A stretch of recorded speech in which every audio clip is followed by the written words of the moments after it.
Hello, everybody. Welcome to the Rambling Toffee podcast. I'm Mark. I hope everybody had a wonderful weekend, especially with a certain result that took place on Saturday. Really, how can I start? Because most of the podcasts that I've been doing recently have all been very doom and gloom, very negative, and there's still a lot of things that are ongoing at the football club, as I discussed through this podcast today, that are still very worrying and still very concerning. But after the last few weeks with the team and the results being very not the greatest, I know there's been performances where we created opportunities and you would think we could have come away with results, but we didn't. Obviously, reasonings behind that, as I mentioned in the previous podcasts. Yes, this weekend was unexpected because I think my feeling, especially after the Arsenal game, and my views on the Arsenal game and the result, was how are we going to improve from that? How are we going to get better from that? How do we have a formation? Do we have tactics that work? Do the players know what they're doing when they're out there on the field? They felt scared and tentative against Arsenal, and it was like they just didn't want to play. They just wanted to try and get this game out of the way and try and get a point out of it. And it was so really so negative that game and the previous games to that as well. There's been so many moments in games where we had opportunities or we've especially the away games, Doncaster and Sheffield United, respectively, is that it wasn't until the second half in the Doncaster game where we kind of had to you know play football and get a result. As much as the performance wasn't great, but we got a result from that. As much as it was Doncaster Rovers. The Sheffield United game, I saw signs of improvement. We could have come away with a result in that game, I thought, in the second half. So there's a little bit of optimism from that point of view. The previous games, as we keep on talking about Fulham and Wolves, where we created lots of opportunities, but we just couldn't put the ball in the back of the net. Um, and we all knew the reasons behind that. Of course, we didn't have a fully fit striker, or we didn't have, and also we didn't have any additional new strikers coming in at that precise moment. So it was in those games early on. So it was a bit surprising. So it was a bit mixed bag. It's a bit mixed here and there. But the feeling I had, and from my mates and everybody who I spoke to, it it felt like we're just going to be struggling for the rest of the season, and that may continue. We don't know yet. We don't know. Hopefully, we can get some consistency. But from Brentford game, it was a really good, strong performance. A lot better than was expected. I did like the decision that Sean Dyche made, bringing James Garner in for Dan Juma. I felt you can just see, he was further up the field. He was influencing, he was creating, he was getting in positions that enabled us to get the opportunities that we did. Um, so yes, I mean, and again, it allowed Decore, who became what I felt watching the game, became that second striker with Beto up front. And he took his opportunity fantastically in the first half on a half volley, and then he had another chance not long after for a second. And again, what we did see was from these situations were crosses into the box, which was missing against Arsenal. And Dwight McNeil seemed to be back to his usual self with getting crosses in. He seemed to take more responsibility when it came to free kicks and corners. So the decision, like we've all said, Ashley Young should have been taken off those, corners and free kicks and everything like that. Give it to someone who's actually been, the main player to get the balls into the box. And he started to do that like he did, and we seemed to get reward from that. And it was great to see, Decore scored that goal, and then also to hit the bar. He was very influential throughout the game. I know a few people thought he didn't get a man of the match performance. I thought he played really well, and he was driving force within that central midfield. but going forward, and I think he did become that second striker. It felt like that from my point of view. I thought Beto was really bustling around, bashing players here, there, and everywhere, and I think he's just going to be fantastic for us. I thought he put in a really, really good shift, and the goals will come for him. Hopefully, we might see that in the midweek against Aston Villa. If not, it'll be Luton on Saturday at home. So we'll see. I think he had a really good performance for that 60 minutes. And of course, Dominic Calvert-Lewin has had that opportunity to sit on the bench and just gradually get back to full fitness and get back into the position. What we hope we will see more of, and we saw that in the second half when he came on. He was chasing balls again, doing exactly the same thing as Beto was doing. So I think in one sense, Beto being in the squad and being in starting games is actually also giving Dominic Calvert-Lewin the actual, a bit of a kick up the backside to challenge him to get himself back into the first team starting games. But Beto is playing well enough, I feel, to be starting games at this moment in time. But it's a win-win, and the more Dominic Calvert-Lewin gets more and more fully fit, which I think he probably is now. I think he will be better for it, and hopefully he'll be over them injuries that has blighted his career over the last few years, and hopefully with more goals to be scored. So and also options out there if we want to play a 4-4-2 and have two strikers. So that's going forward.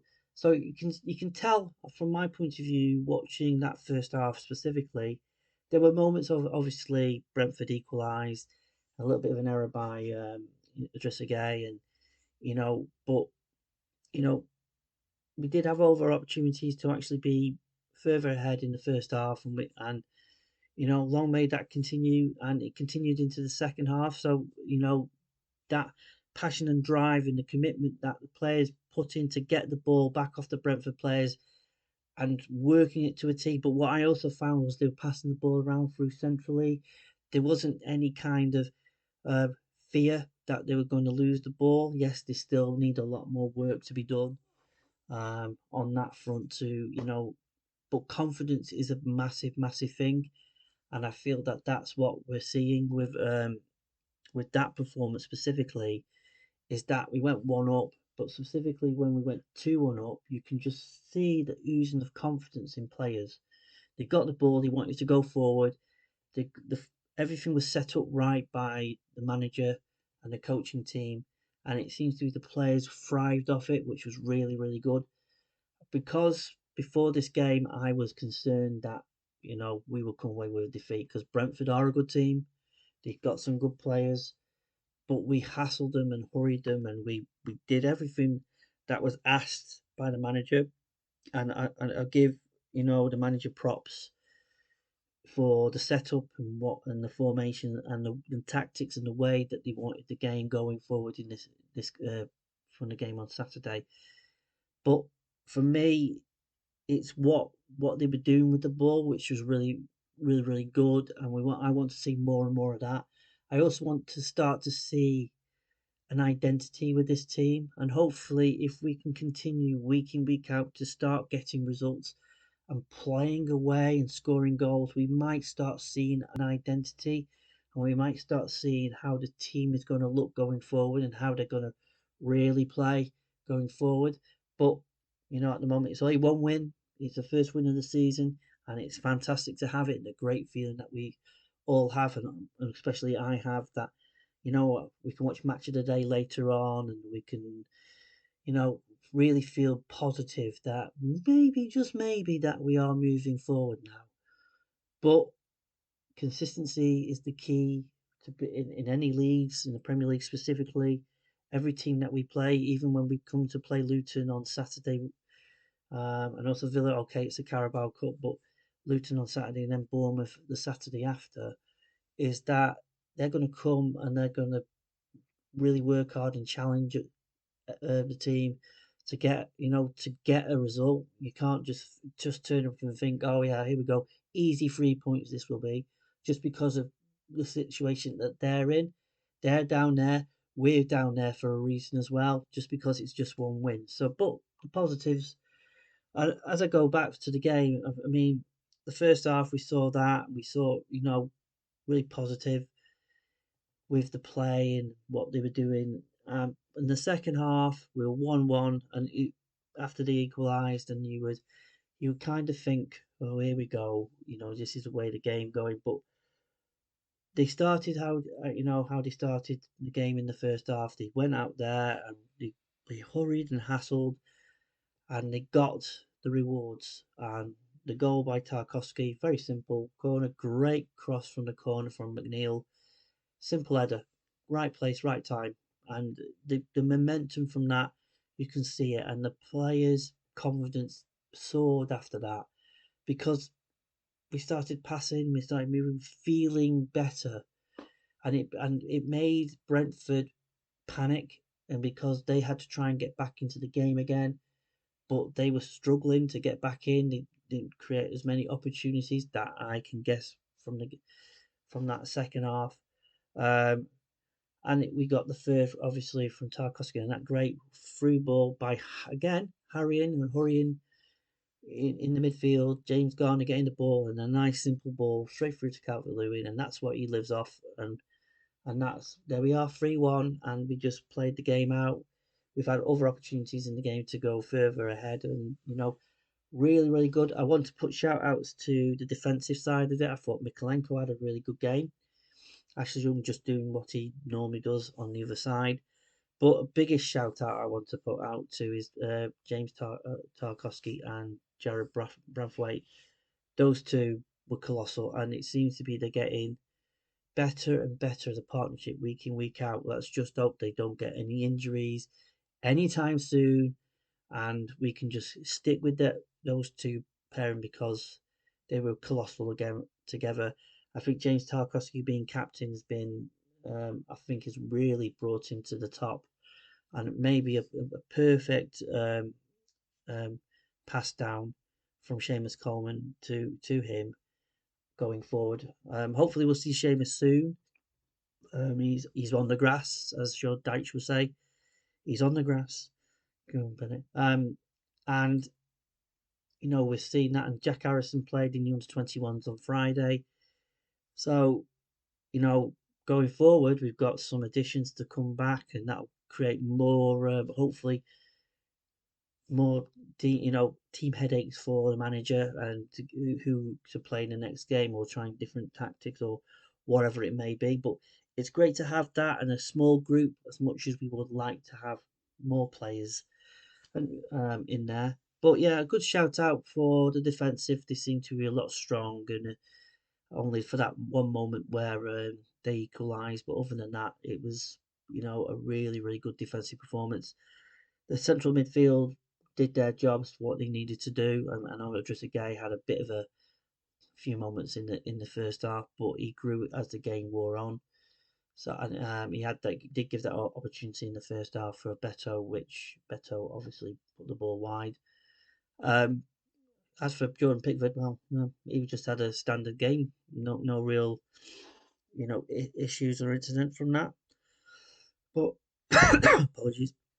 Yeah, but yes, it was a really, really good positive performance. Let's hope we can take it on to Aston Villa. I'm hopeful that we will stick with that squad even in the Carabao Cup and not rest any players. But there may be an opportunity to give Jack Harrison a game if he's available.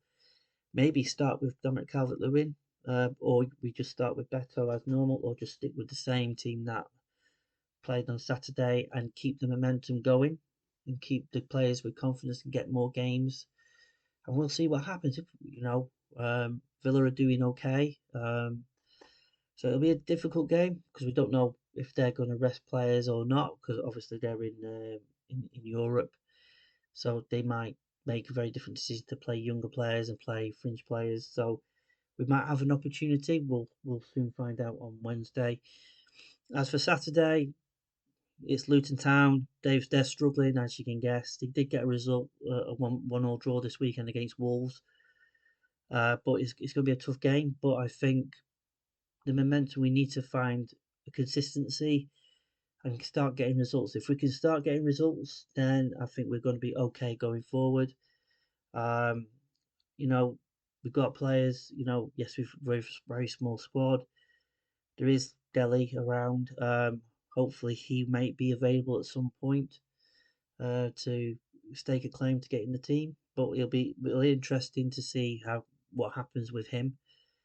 But yeah, so it's all positive in a sense of the word, and it's nice to have because it's just been doom and gloom week in week out. The team, not scoring goals, performances being very very up and down, and specifically as I mentioned earlier on, the Arsenal game. As much as it was Arsenal and they are a good team, and yes, they're going to have a lot of possession. But as I mentioned last week, it was terrible. It was decision making. There was no confidence. It felt no confidence. When you see that as a fan in the ground, when players dabbling on the ball, don't know what to do, don't know how to play, it felt as a fan we were concerned from seeing that kind of performance. We've seen that kind of performance against Doncaster Rovers and against Villa as well, where it was just, very, very poor. Players didn't know what they wanted to do. It was like they were given tactics to do, but they just didn't know how to do it on the field. And that was the concerning thing. And because that was what we saw as a fan base and as fans in the ground, including myself, it felt there was no point trying to get behind the team because there was no energy from them and there was no energy from us. It was like it's been sapped out of us. But that result against Brentford has galvanised specifically the away fans who were there and everybody who was watching it on the TV, like myself. It galvanised us a little bit more, give us a little bit more confidence, a little bit more belief that maybe, we finally started to go in the right track. We've got the strikers back in, midfielders coming back in who've been injured, like Jack Harrison's coming into the team. Dwight McNeil, who was injured before the season started, and has just come back into the team himself. So players have started to come back in. Of course, Dan Juma had a bit of an influence. He was on the bench this time, but he came on. He was doing his usual thing, but there's options there, but it's just let's hope that we can not get injuries like we have previous seasons, and we can get to January. And well, I don't know about if we have any available money for transfers. As I guess from what I mentioned last week, we're still currently in the takeover by 777, and at this moment in time, as I mentioned last week in the podcast, I'm still very wary of them. I don't think they are good for the club. I don't think if them coming in is going to help the club going forward to progress and to be better on the field, and regarding bringing players in and being more competitive in that sense. Because as I mentioned before, they own other clubs. And a lot of clubs, yes, they've come into a lot of clubs who are struggling, and at the moment they've got a lot of question marks against them. That's if you read the media and you read what's out there about them, and a lot of it is true about them. They need to, I'm worried that they're going to come in, if they do come in, and we're just going to stagnate, and we're just going to be a club that's just going to spend most of our time in the mid-table of the Premier League. It's fine to to say, oh yeah, we'll just stay in the Premier League, but reality is that we need to be further up the field, up the pitch. No, yeah, further up the pitch, score the goals, but we also further up the table so we can get opportunities to be getting into Europe. So that means commercially, that means money can come in, and money can come in and help commercially as well. We'll have to see what they're going to do, but I am still very wary about them. But at this moment in time, I can bang my head and I can say that this is not the right thing for the club. This is not the right thing going forward. All the issues that they have at other clubs and court cases in America and all sorts of things that is going against them at the moment. Are they, the right people to help the football club going forward? Because as was mentioned, they have put money in. Okay, that's good in one sense. That's the only one little positive I can say, to keep the club afloat, meaning that the capital to keep the football club going on a month-to-month basis. And it looks, will they still have to continue doing that until the takeover is complete?